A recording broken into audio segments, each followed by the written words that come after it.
Good afternoon and welcome to 365 Days of Amazing Stories with Theo Mayer. Here we are today, 1/12, and it's April 22nd, 2023, Earth Day. And so, I feel like I need to be doing my video outside today, and I'm going to show you where I am outside. This is where I ended up building a house. Vastu home in the mountains of Big Sur, the Santa Lucia Mountains. And off that way, you can see the mountains. The ocean is out there, sort of covered in a light fog today. This is the beautiful madrone forest. Mountains over that way. And then this is the deck that I'm sitting on, second floor of my house. Wonderful place. I should note, it says it is of note. I don't know, maybe you can't see it, but there's a raven nest out there in one of the madrone trees that a pair of ravens have been working on building recently. Ravens have been a beautiful part of the landscape up here, and I have found them extremely personable. They come by and wake me up some mornings. They caw to me, or do a variety of sounds they call out to me. And often when we're off working in the woods and doing something, they'll swing by and say hello. And if we call back to them, they'll circle around for a while before they fly off. They definitely know me, and even when I've been away from my place and out somewhere, they will come by and say hello. Very cool birds. And they seem to be quite happy here at my place. One of the wonderful things about ravens is when your fruit-bearing trees are bearing, and say there's a bunch of apricots and plums out there, well, the jays will come by and they will peck holes in maybe 10, 15 pieces of fruit in a day. And almost all of them will drop to the ground, and then ants will get in them, or, it's like they just quickly begin to deteriorate. The ravens, they keep the other birds away. So if you've got ravens in your orchard and they're regular visitors, the jays don't seem to come by. But the ravens will go down, and I've watched them very carefully select one piece of fruit, and off they fly with it. And they tend, maybe one piece of fruit a day per bird. It's not like they're gluttonous about it at all. So I really love to have them around because I end up getting a lot more fruit off my trees when I have ravens there. Okay, today, what did I want to talk about? I wanted to talk about what works and what doesn't, and kind of a way of gauging that.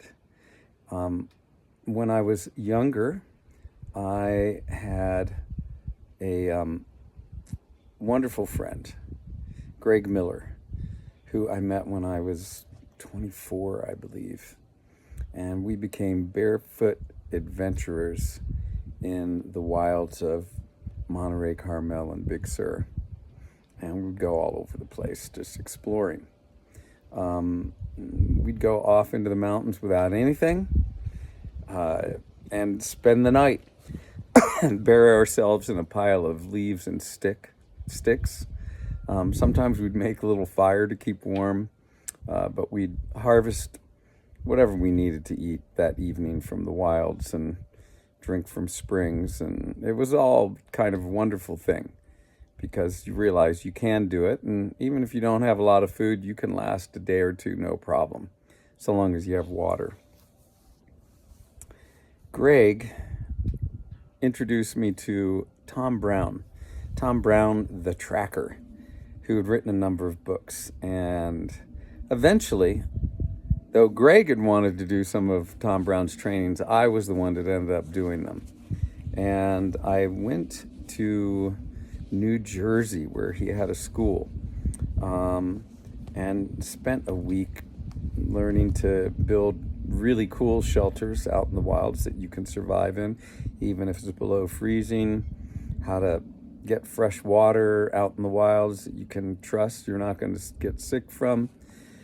Did a lot of tracking, wild edible identification, and fire making, which was a really cool thing from bow drills.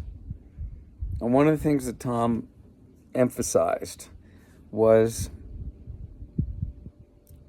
if something works, you got to put it to the test out in the wilderness.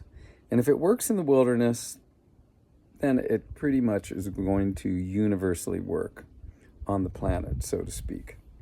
So it was interesting. I left that 1 week course and started driving home, and I can't remember, I was somewhere in Pennsylvania, I believe, and it was getting, on to night, and I thought I'd find somewhere to park it and sleep.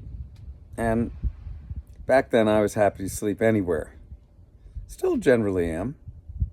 And so I found a little dirt road. I had a 2-wheel drive Mazda pickup truck, B2200.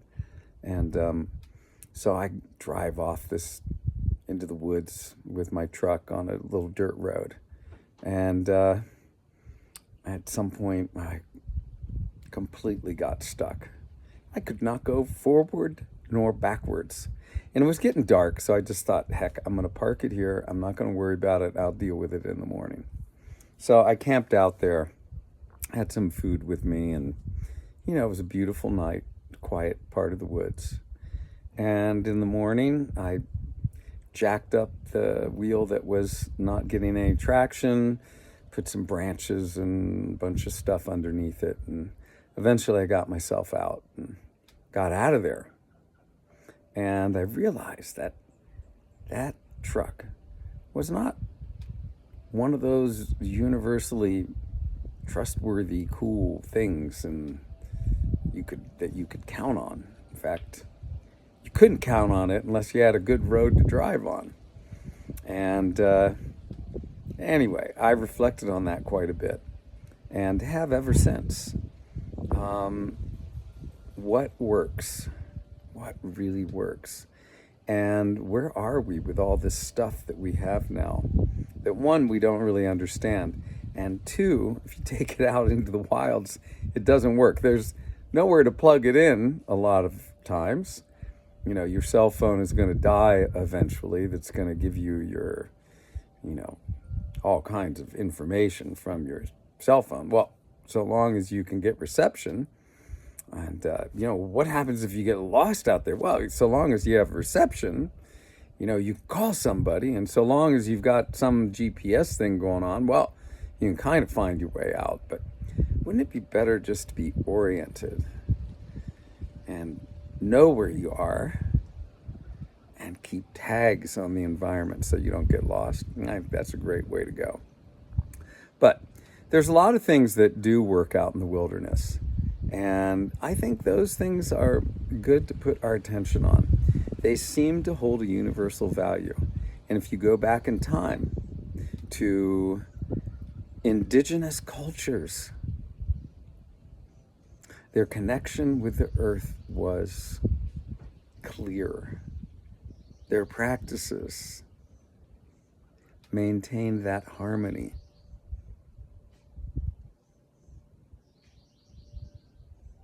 Now, I'm not saying I want to go back to,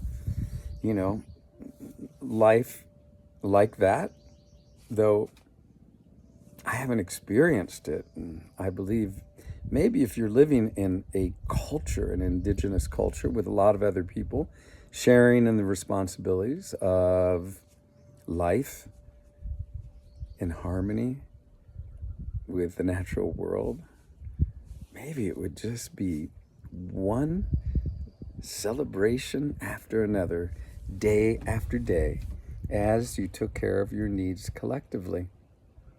I don't know, it sounds like a pretty cool thing. I mean, I did a lot of sports when I was in high school and even some when I was in college. And I found that that team effort was a really wonderful thing to experience. I remember a couple of our coaches actually commented that, we would never experience anything like that again in the world, probably, as we did that togetherness and working together toward a common goal. Now, we have some great examples of a lot of species that do just that, and that common good works out for the individuals as well as the group.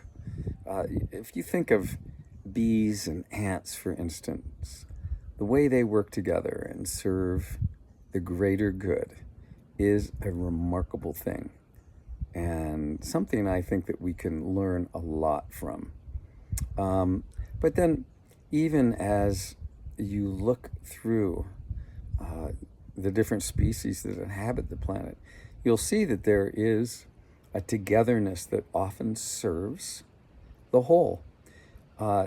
And it's really that the one serves the all, and in that process, the all serves the one. And that's really something that I think is a universal, and that is a principle that on this Earth Day, that it would be really important to take to heart. It is our serving the all that really supports us as individuals. And I've experienced it up here on my place just to a huge extent. I do grow a lot of food. I have hundreds of food-bearing trees, and I love to pick fruit off of them. But I'm not the kind of person that thinks I have to have every piece of fruit. I'm really happy to see that a lot of the things that I grow actually support the species around me. And it is with that in mind that I do a lot of the things that I do. One of the major things that has made a huge impact on the biodiversity that surrounds me is my use of water. Now, I live at 2,700 feet, and it's super dry and hot up here in the summertime. I mean, it's a desert in the summertime. Rains a lot in the winter. This winter, I think we had over 70 inches of rain. I do rain catch, collect off my roofs, and I store that, 60,000 gallons of storage, and I distribute it over the land through all those dry months. I have gray water systems. I have water tanks that have cattails in it. I have frogs up here now that never existed here before. And it is that serving up of the water through those hot months that allows so many species to exist up here in a really abundant way. It's like they can reproduce. I've watched populations of birds and lizards and rodents, which I don't really like because they chew up a bunch of stuff, but all kinds of species, they have increased in numbers dramatically because there's an oasis of water up here. And that, to me, is a way of serving the all and at the same time serving myself in the process. What a wonderful thing to be surrounded by life, by that life energy, that life force of which we are a part, of which pours through us every day that we're alive. It seems we can tap into it, I don't know, more and more as we serve the all, serve the land, work the land, and can consider all those other species, from those bugs that annoy us, to the rodents that eat our plants, to the birds that eat our fruit, to everything. It's a wonderful world that we live in. Okay, hope you've had a good day. Thanks for joining.